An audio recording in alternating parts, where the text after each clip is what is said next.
सर्वांना विनम्र अभिवादन करून मी राजेंद्र पांडुरंग गोसावी कविता सादर करतोय। कवितेचं शीर्षक लहानपणीची शाळा। आठवणींच्या पागोळ्यात आठवणींचे तळे साचते आणि खरंच सांगतो लहानपणीची ती शाळा आजही आहे। शाळेत जाण्याआधी सुरू होई रडगाणे, शाळेत जाण्याआधी सुरू होई रडगाणे, गृहपाठाच्या वहीची सारीच कोरी पाने, पेन्सिलचे टोक असे सदा ना सदा तुटके, शर्टात जागोजागी ठिगळ तरी दिसे फाटके, सोडून वर्गात आई जाता मन कावरे बावरे होते आणि लहानपणीची ती शाळा आजही आहे।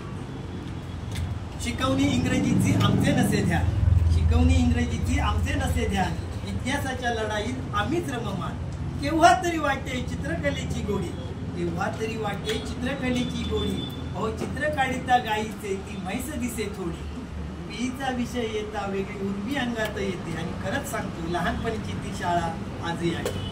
आणि सुरू होता गणित विषय उरात भरे धडकी, सुरू होता गणित विषय उरात भरे धडकी, पाडे पाठांतर केले तरी सांगताना रिकामी आमची भडकी, हस्ताक्षराचा आमच्या शेरा कोंबडीचे डोके, उपनाम आमची गाय बैल रेडा मांजर बोके, दप्तरात कोंबताना पुस्तकाचे पान का फाटते आणि लहानपणीची ती शाळा आजही आहे।